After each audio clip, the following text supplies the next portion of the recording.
Hi, this is Jeremy Moskowitz, and in this video I'm going to show you how you can figure out what applications are currently running with local admin rights so you can make rules about it for PolicyPak Least Privilege Manager. This is kind of a longer video because I'm going to show you three different aspects of things that you can try to audit for. We call this discovery mode. So the guy I'm currently logged on as is eSalesUser3, and he is a local admin. And as a local admin, he can do all sorts of things, right? He can go into system, he can go into device manager and disk manager. He's a local admin, he can do whatever he wants. And you probably want to know the kinds of things that he's doing before you transition him from a local admin to a standard user. Because when you know what he's doing, that's going to give you the ability to create the rules you need to help walk away from local admin rights. Well, how do we do that? Well, here's some quick examples. So the first thing I'm going to do is I'm going to run an application called, say, tree size free. All right, I'll just type it in here, tree size free, and it requires admin rights to get full effect. So when you do this, what happens? Well, it's going to run perfectly with local admin rights. What we're going to show you is how to audit for that first, okay? So let me show you in the event log right now. There won't be any events around this. So I'm hitting F5, hitting refresh, nothing's happening here. Let me show you how to turn this on. You're going to use PolicyPak Least Privilege Manager. I've got a group policy object linked over to my users. You could do this also for computers if you want to. And under Least Privilege Manager, I'm going to go to add what's called new global settings policy. And this is where you set up your discovery settings. The first one I'm going to do is this one in the middle, audit elevated applications. I'm going to start here and I'm going to turn this guy on, audit elevated applications. So I'll go ahead and click OK here, and I'm going to run GP update, and then auditing events for anytime UAC prompts occur and are overcome. That is when we're going to start seeing events in the event log.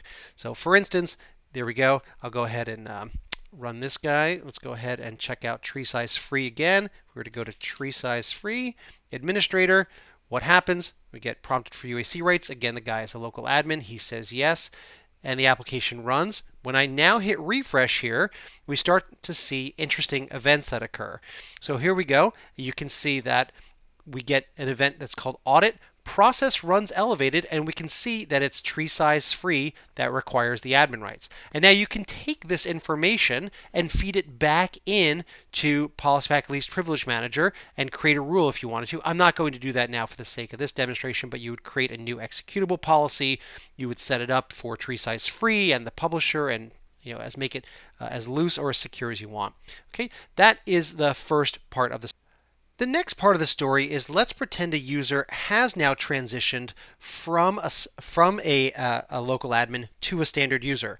I'm going to switch and talk about a different guy here, eSalesUser1. eSalesUser1 is not a local admin. He is just a standard user, and I can show you that because if I were to try to run, say, tree size free in admin mode or do other things as an admin, it's simply not going to work. So if I were to go to tree size free here as administrator, tree size free as administrator, what's going to happen? I'm going to get a UAC prompt, and he's just a standard user. I have no rule, and so on. So he's just a standard guy. Okay. Now, when you've transitioned to being a standard user, there's going to be some items that you're going to want to know that has occurred. Here's another example. So if I were to go to, let's take a look at control panel, and take a look at, say, the features. Okay, this might be an example of something that a user regularly does. You might want to record that this has happened even when the guy has transitioned from an admin to a standard user. So when you click on this, you get the UAC prompt. He's not able to do that thing. And well, what's going to be in the event log? Well, nothing right now. So if I were to look in the event log for anything here, I will not see that. I'm seeing the previous. This is the previous thing we saw in the last demonstration. Okay. So how do we turn on auditing events for this? Let's go back to global security policy, and this is audit events requiring application, not succeeding in getting elevation, just applications requiring elevation. So I'm turning this on. So now that this is on, when the guy is a standard user, you're kind of playing cleanup at this point, right? You've already done the work to figure out what rules to create as the person is a standard, as an admin transitioning to a standard user, but you're not going to get it all. And what this is a second type of auditing that tells you what happens even when the person's a standard user. Let's go ahead and rerun this exercise here.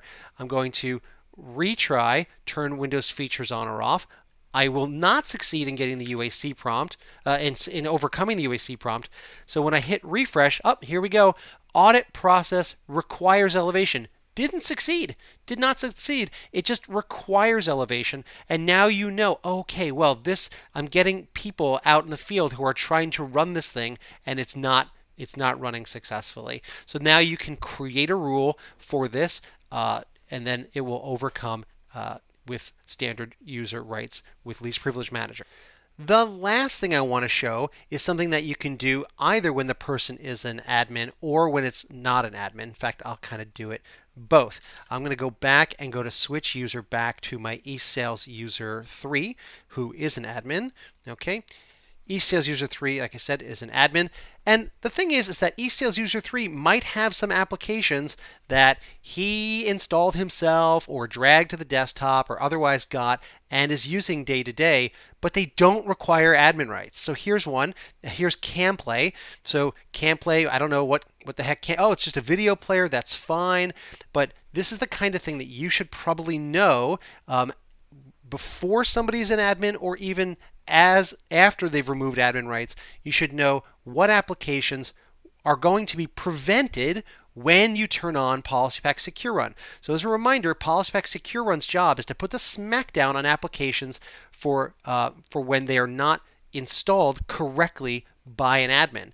And in this case, this file is owned by the guy eSales user 3. So if I were to go to detail, if I were to go to security advanced here, you can see he's the owner. That's probably weird. This is indicated that this guy went out to the internet, downloaded CamPlay. He's the owner, and you probably want to be aware of what happens when you turn on Secure Run and remove admin rights from this guy. So here's a standard app. You can see I just ran it. We're not going to see anything interesting in the event logs because of that. Okay, nothing happened here. So let's go back over to our global settings policy. Again, this is also called discovery. And now we're going to audit for untrusted applications. Let's go ahead and enable that guy. All right. So now what happens? Let's go back over here. We'll run GP update. All right, run GP update here. Now, the Secure Run list, if you'll remember, the Secure Run list is only anybody who's a local admin, trusted installer, and system. Now, what we're also going to do here is flag any file that's owned by this guy. Okay, so let's go ahead and take a look. Now, if we go to CamPlay here and run it, now what do we get? Let's refresh here. Bingo.